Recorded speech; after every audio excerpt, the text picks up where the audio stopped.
Hi everyone, welcome back to the channel Everyday Carry for Everyday People. Riaz here. I apologize for not putting out a video over the last 2 or 3 weeks. Things have been pretty hectic. Started at a new school, moved to a new town, just sorting stuff out, trying to get the hang of everything that's going on, trying to get a handle on stuff, all the rest of it. So things have been pretty hectic. In my last video, I was quite upbeat and positive and, quite excited. A lot of young South Africans, getting contracts and being quite happy and moving on to, start their careers abroad as expats.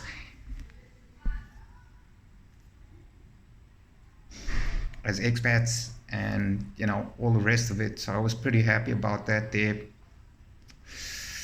A mate of mine that I was on Salta with a couple of years ago finally got a contract in Saudi Arabia, so he's pretty stoked. And we've been talking and just getting a feel of things and what he should be doing and what he shouldn't be doing and all the rest of that there.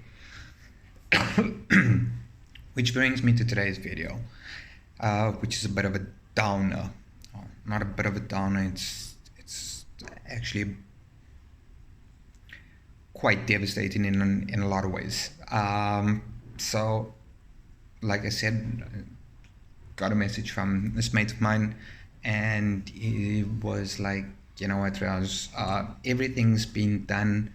We are just having issues with SAQA. For those of you who don't know, SAQA is the South African Qualifications Authority.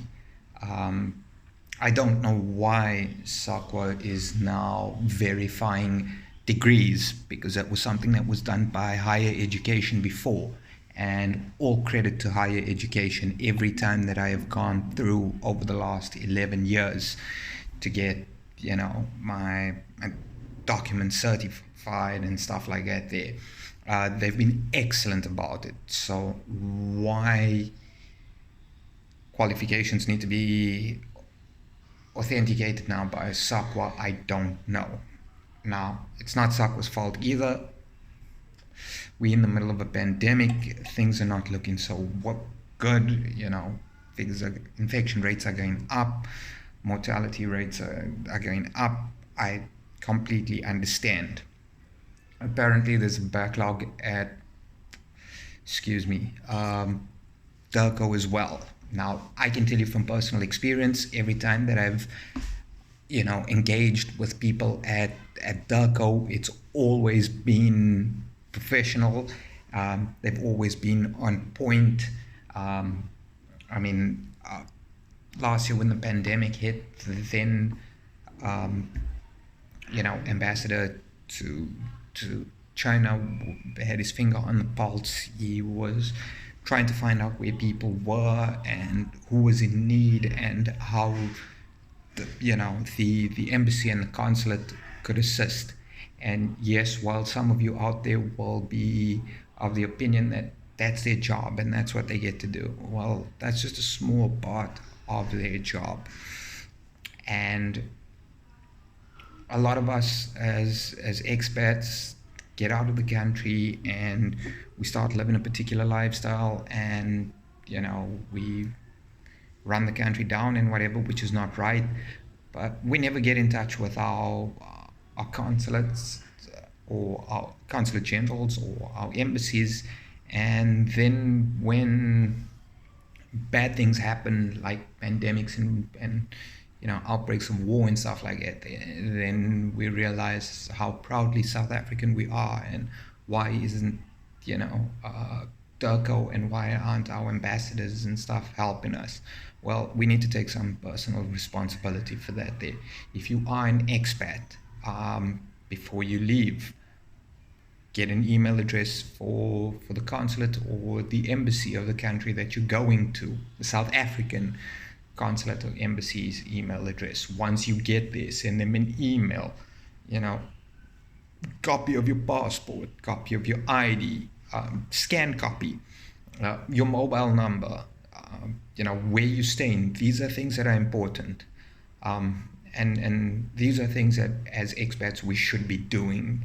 Unfortunately, a lot of us don't. And then when we hit troubled times, we pile on pressure on our embassies and our consulates, which is not fair. But I digress. So there have been quite a few South Africans who are starting out their expat career, and they've done everything. They're just waiting for apostille at Durko, which I don't know what the issue is, but unfortunately, things are just not progressing. Obviously, there are issues with SAQA. Apparently, 50% of SAQA's employees were terminated, and people are working from home and online and stuff like that there. But we need to understand we have one of the highest unemployment rates anywhere in the country. If you are working for an organization like SAQA or like Durko, I'm not saying open the floodgates, but guys, we need to do something. These are youngsters that are starting out their expat career. We've always talked about a brain drain in South Africa. We've always talked about how, South Africans take their money out of the country and whatever the case is. These are young South Africans. You get what I'm saying? They don't have car, vehicle and asset finance payments to make back home. They don't have, home loans to pay back home, if you get what I'm saying. So we've got to give these youngsters a reason to invest back in our country. And I'm not just talking remittances every month, which obviously would be nice because that's an important way of securing,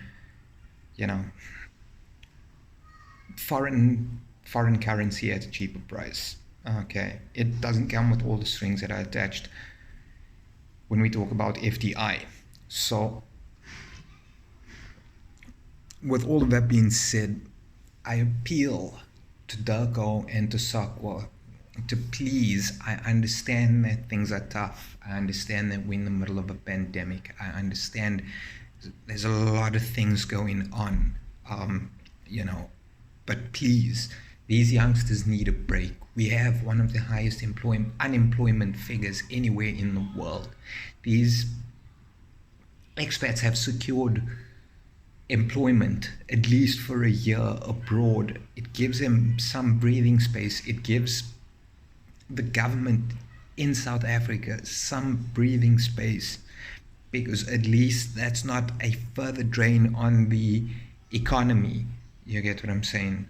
So I humbly request and appeal to Durko and SAQA to get in touch with somebody like me who knows what needs to be done and how things could be modified slightly. I have been an expat since the 6th of March 2010. I have not just been based in one city or one country.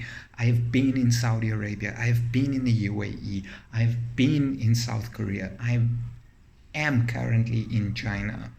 I'm appealing to those at Durko and at SAQA. Please, this is a humble appeal, okay? Let's work together to try and expedite this process so that these youngsters can actually start their lives. I promise you work with them to be able to leave and earn. They are going to invest so much more back in South Africa. I'm not saying all of them, but a vast majority of them will invest back more, not just their remittances every month, but the expertise and their skills that they are going to acquire over the next year, 2, 3, 5, 10.